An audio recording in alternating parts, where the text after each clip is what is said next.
So nandito tayo ngayon sa Davao City ulit kasi may ginagawang race dito. So actually kahapon pa kami dumating.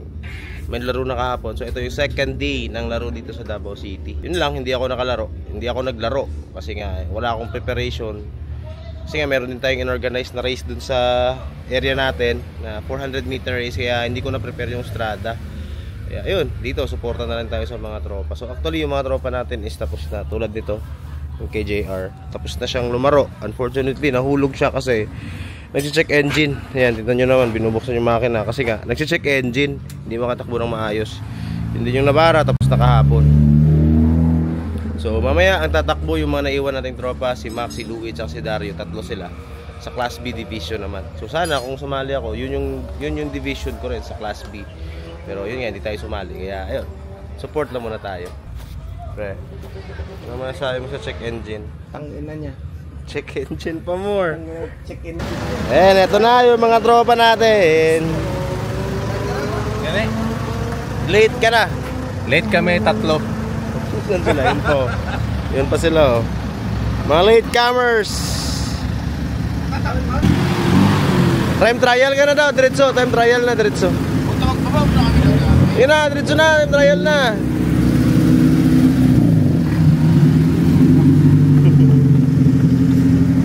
Ano ka? Bakit cute ka? Okay, kaya ang kamera mo. So, umaga pa, kaya konti pa lang yung sasakyan. So yan, tingnan nyo yan, no? Old model na Corolla siguro. Yan yung makina niya. Imagine nyo, ganito mga sasakyan kinakarera dito. Kasi nga, napakasigla ng racing culture dito sa Davao. Yan, matulad yan, SR, Toyota SR. Hindi ko alam kung anong sasakyan yan, pero Toyota SR. So mostly dito mga gasolina, yan, tulad yan. So mostly naglalaro dito ngayon is gasolina, yung mga Civic. Kasi nga ito yun naman talaga yung original na mga race car dito. So Civic pa lang, Civic talaga yung pinakamarami. Tulad dito merong mga EG dito. Yan naman mga SIR. Eto Supra GR. Ayan. Supra hindi pala, GR86 pala, GR86. Tsaka eto mga Civic pa rin. Pero ito yung isa sa pinakamatulin na nakita ko sa karera dito. Ito STI na race car na naka flexiglass na sa carbon doors. So yung laro dito ngayon maraming mga bago kasi merong pumunta ditong mga electric vehicle. Nandito rin yung electric vehicle ni BYD, electric vehicle ni MG. So actually yung mga matutulin ngayon, yun yung mga electric. Kaya tinatawag kong race na to electric car domination. Kasi nga puro electric yung matutulin eh. So, meron ding naglaro ng GTR, Supra. So madami. So ito yung sinasabi ko mga electric vehicle ni MG na nandito. So yan, MG niya, X4. Yung isa mas matulin, X-Force. Pero ito yung ano, ito meron pang naglaro dito na Dodge. Ayan. Pero ito yung kay Boss Dominic Tugap na Hilux na abangan ko kasi nga bagong build na 1KD na yan, ito naman yung tires niya, naka full sticks na siya. Ito yung ginagamit talaga pang karera na sobrang kapit, na sobrang gaan ng tires to at saka mags. At saka yun, 1KD to na 4x4 yung alis na naka big turbo. Look at that beauty. So dito naman sa area na to, ito yung mga legit race car talaga na mga matutulin. So tingnan nyo naman yung build ng race car nila. Yan, kita nyo, race car taga siya, naka single body na siya na carbon na fiber. Ayan, tingnan nyo, napakapogi. Tapos naka full slicks na rin siya ng Mickey Thompson katulad ng sa Hilux kanina. At yung loob nya, yan, hubad na. So ito talaga yung mga full built race car dito sa Davao City na tumatakbo ng 7 ang tutulin, 7 seconds. Ganun yung mga takbo nila dito. Grabe to. So nandito na tayo sa pinaka-starting area kung saan nakapila yung mga sasakyan. So ito, time trial pa lang to. Di pa ito yung official race talaga, pero ito yung time trial. Kukunin lang yung oras nila. Lalagyan natin ang camera. Okay, diretso na. Engine number 58, diretso na. So ito electric na X-Force ng MG. Electric vehicle na X-Force na isa sa ito yata yung pinakamatulin ngayong araw. 7.4 seconds, makasabay. Full build race car din na EG. Ayan. Tingnan natin. So electric vehicle versus full build race car na EG. Tingnan natin yung kaya. Napaka-weird nito kasi umaalis na walang tunog pero ang tulin. Tingnan nyo. Tingnan nyo. Tingnan nyo. Tangin na.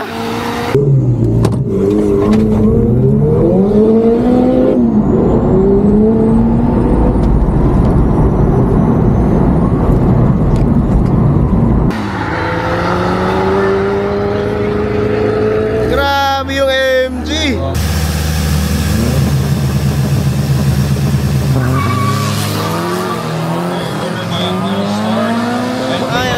Ito, Strada ni Louie. Makasabay naman itong Dodge. Ang galing Hellcat, ang galing mamili ng kalaban ni Louie. Ito, ang galing mamili. Pinili yung Hellcat, pero okay lang kasi time bracket system naman. Hindi naman ano yung bilis dito kasi nga pagandahan ng alis, pagandahan ng reaction, pagalingan ng driver.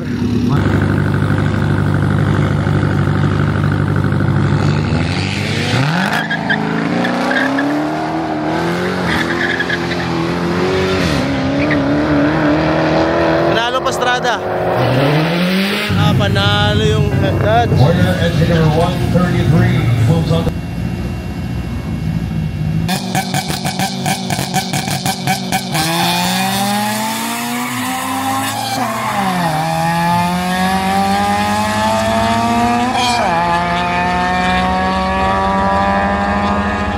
Winner engine number 34. Oh, pares ito. So ito sinasabi ko, electric car domination. Electric car ng MG at saka electric car ng BYD. Baka magsasabay dito. So ito tingnan natin. So ito matulin 7.5 seconds, 7.4 seconds. 200 meters. Ito gusto kong panoorin talaga kasi electric domination to. Puro electric car ang matutulin dito ngayon.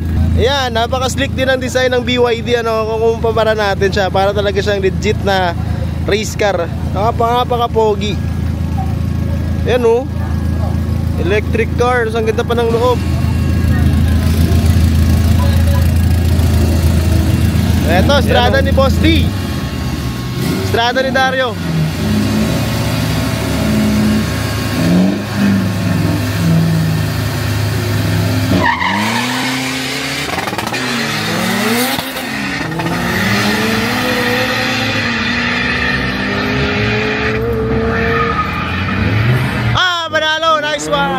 So ito, dalawang sports car. Dalawang idol natin, pangarap nyo rin to. So GT Mustang 5.0 at saka Supra GR. So ako, tingin ko sa Supra ako. Ay hindi, 43 and 143 stage. tingnan natin. Pero ako, duda ko Supra. Pero tingnan natin. Hindi ko alam yung mga oras eh. Pero matulin din to. Yung roar niya.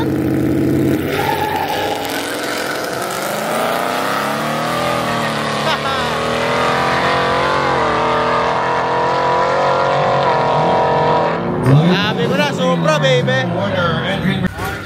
So ayan, dito yung ganap. Pahinga konti kasi sobrang init. So tapos na yung takbo nila.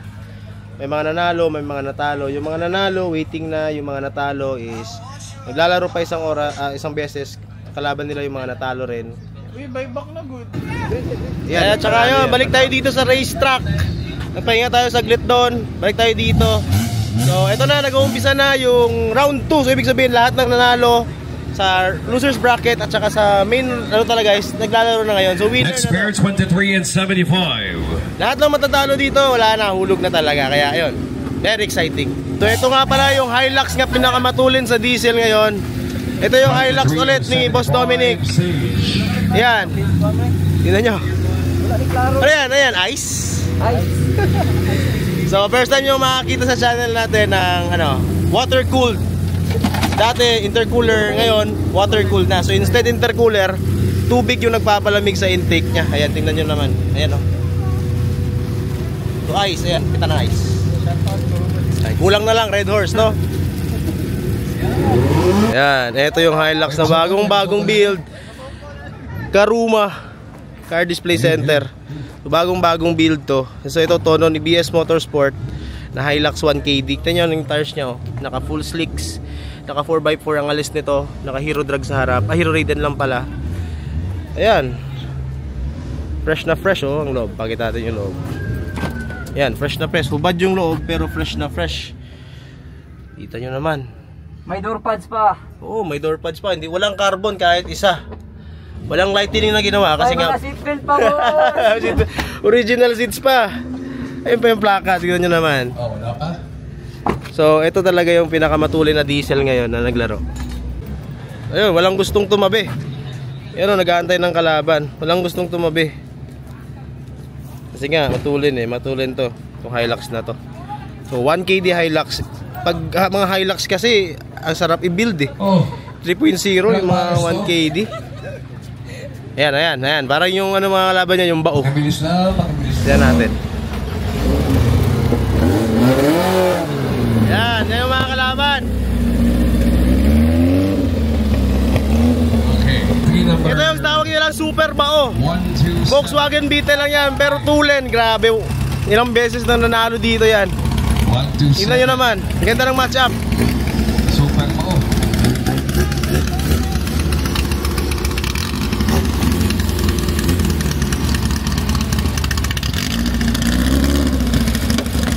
Tayo pumuputok-putok pa.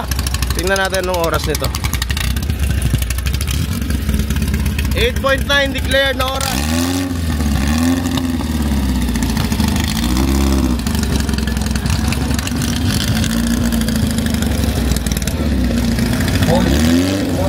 Eto, masaya to.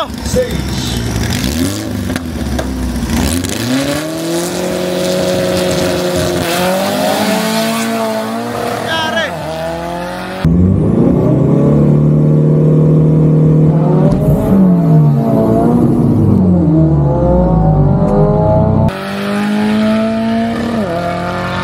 Pumasok transmission. Nangyari, sayang. Sayang, may nasira. Sayang, nasira. Yun talaga eh, transmission. Transmission. Sayang oh. Napakaganda sana nung match up nila no, pero sayang hindi nakatakbo kasi ito, finish line speed nito nasa 150. Class B division. 200 meters ang tuloy nun. Calling next pair. Ito yung sulod?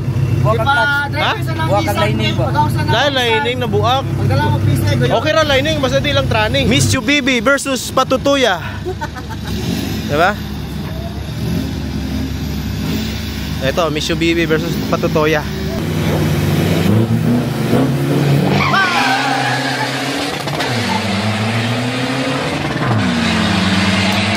Ganda ng alis ng strada.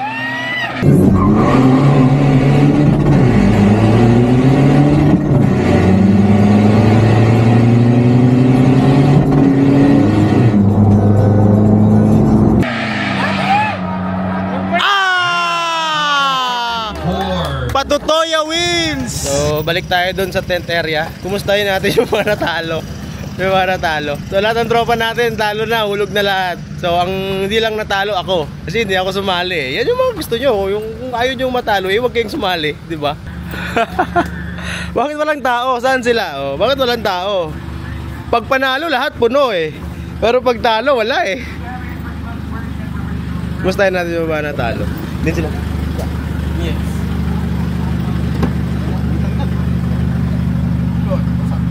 God. Kumusta yung mga natalo? Yung mga talo. Ano nito? Team talo? Kaya kayo nag-ano ba? Ay, ano naman. Yun talaga, pag talo maraming reason. Maraming reason. Hindi, natawa lang ako ba kay siyempre ang tagal namin nag-stage ba. Ginapauna ko siya, tapos siya din ginapauna niya. Veterans mo. Atras ako, di puta siya, nag-stay lang. Na veterans ang veteran.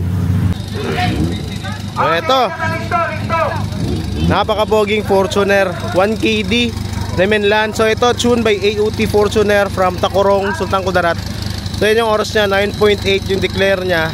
All wheel drive to 3.0 1KD. So eto, Stock turbo din. So parehang Toyota. So ito rin stock turbo na NSR tuned.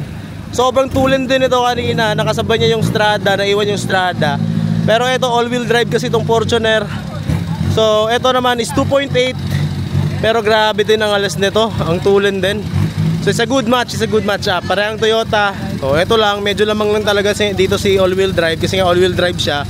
Tapos naka Hero Drag pa siya na tires.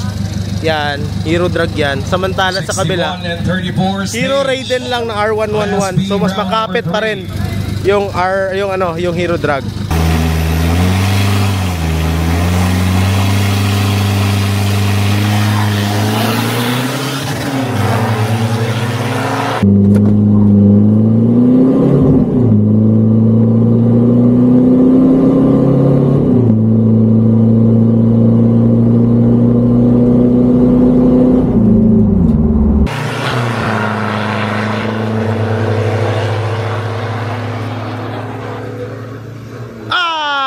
Panalo yung all-wheel drive.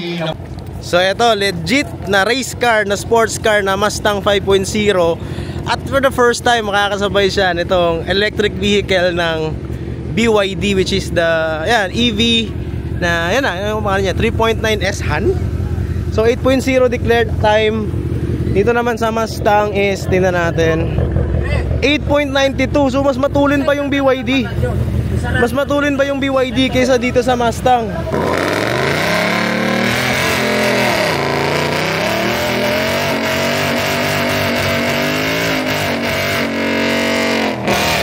Grabe.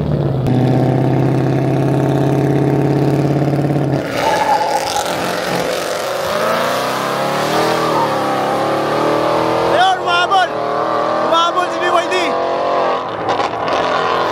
Panalo pa rin Mustang. Woo! Grabe yung BYD, kahit natalo kasi nga bracket system, matulin pa rin kasi 8.0 oras. Grabe yun.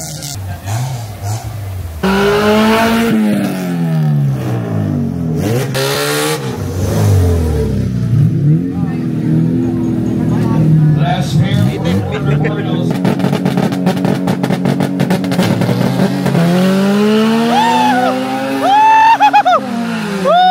Go twist!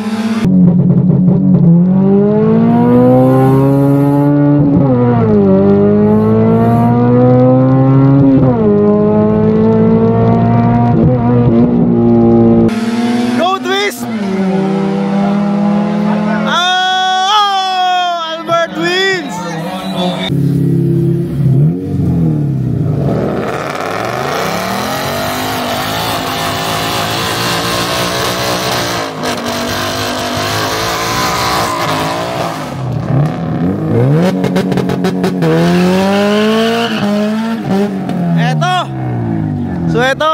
Ito na yung championship sa Class B division. Ang naiwan dito na pinakamatulin at pinakamagaling na driver is yung EG ni Albert ng Twist Media at saka yung kay Dominic naman na Mustang 5.0.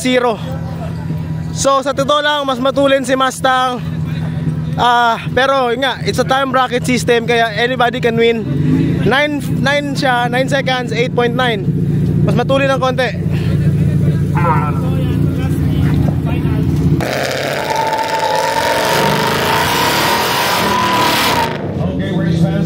for the Class B Division Finals. Rear wheel drive, front wheel drive, 108 Albert Hall championship. Lubricants. And on lane number 2, that will be entry number 43. That will be Dominic